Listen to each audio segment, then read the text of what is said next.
آپ کو گھر بھی ملے گا، گاڑی بھی ملے گی، حرم بھی جاؤ گے اور قلم بھی چلے گا، سب کچھ ہوگا۔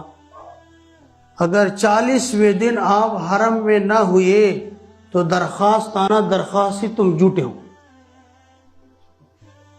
اور ٹھیک 38ویں یا 36ویں دن میں حرم میں تھا، اس دعا کو اس اہتمام سے پڑھا۔ رزق کی وجہ سے لوگ بہت پریشان ہیں، اس لیے ایک دو اوراد بتاتا ہوں رزق کی فراخی کے لیے۔ یہ واقعہ مرد کلندر حضرت عبداللہ درخواستی رحمۃ اللہ علیہ کا ہے۔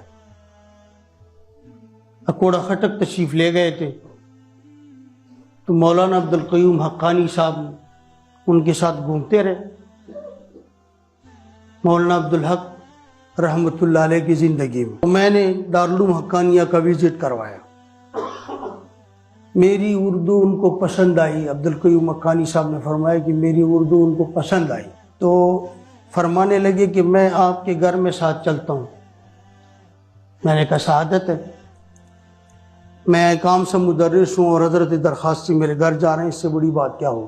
تو انہوں نے کہا عبدالقیوم آپ کو اپنا گھر چاہیے؟ میں نے کہا جی۔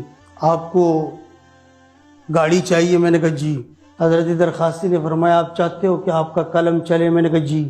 حضرت درخواستی نے فرمایا آپ کا دل کرتا ہے کہ حرمین جائیں؟ انہوں نے کہا جی۔ اسی طرح بے شمار چیزیں گنوا لی۔ انہوں نے کہا کہ یہ جو مسنون دعا ہے وضو کے اندر پڑھی جانے والی، اللہم اغفر لی ذنبی وسع لی فی داری وبارک لی فی رزقی، یہ دعا مانگا کریں۔ میں نے کہا ٹھیک ہے۔ حضرت درخواستی رحمۃ اللہ علیہ نے فرمایا نہیں ٹھیک، اور حضرت درخواستی نے فرمایا چور پکڑا گیا، چور پکڑا گیا، چور پکڑا گیا۔ انہوں نے کہا حضرت سچی بات بتاؤں، جب سے میں نے شعور سنبھالا ہے مجھے ماں نے یہ دعا سکھائی ہے پر مجھے کچھ نہیں ملا۔ دعا تو میں پڑھتا ہوں اور مجھے کچھ نہیں ملا۔ تو حضرت درخواستی نے فرمایا اب آ گئے بار پر، دعا پڑھی نہیں جاتی، مانگی جاتی ہے۔ اور پھر فرمایا اس کا مطلب سمجھ کے پڑھیں، آپ کو گھر بھی ملے گا، گاڑی بھی ملے گی، حرم بھی جاؤ گے اور قلم بھی چلے گا، سب کچھ ہوگا۔ اگر 40ویں دن آپ حرم میں نہ ہوئے تو درخواست آنا، درخواست سے تم جھوٹے ہو۔ اور ٹھیک 38ویں یا 36ویں دن میں حرم میں تھا، اس دعا کو اس اہتمام سے پڑھا۔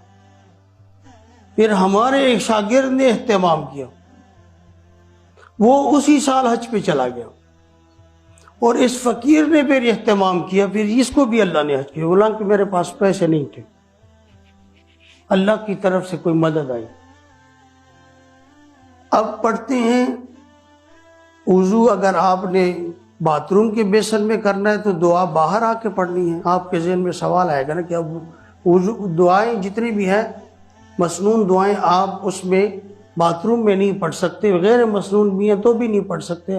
ہاں جب باتھ روم سے نکل جاؤ پھر پڑھیں، اللہم اغفر لی ذنبی، یا اللہ میرے گناہوں کو معاف کر دو، ووسع لی فی داری، میرے گھر کو فراخ کر دیجئے، اتنا کھلا گھر مل جائے گا جو لوگ پریشان ہیں کہ رینٹ پہ گھر ہے، رینٹ ہمارے پاس نہیں ہے، وبارک لی فی رزقی، اور میری رزق میں برکت۔ یہ مسنون دعا ہے، اگر مسجد میں پڑھیں وضو خانے میں تو مسلسل پڑھتے جانا ابتدا سے اخیر تک۔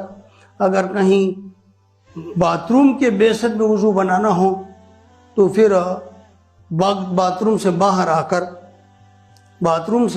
آ کر آپ نے یہ دعا پڑھنی ہے، اللہم اغفر لی ذنبی ووسع لی فی داری وبارک لی فی رزقی۔ یہ نماز حنفی میں بھی ہے، رزق سے بھی مالا مال ہو جائیں گے، گھر بھی مل جائے گا، حرم بھی چلے جاؤ گے، مشکلات بھی حل ہو جائیں گے۔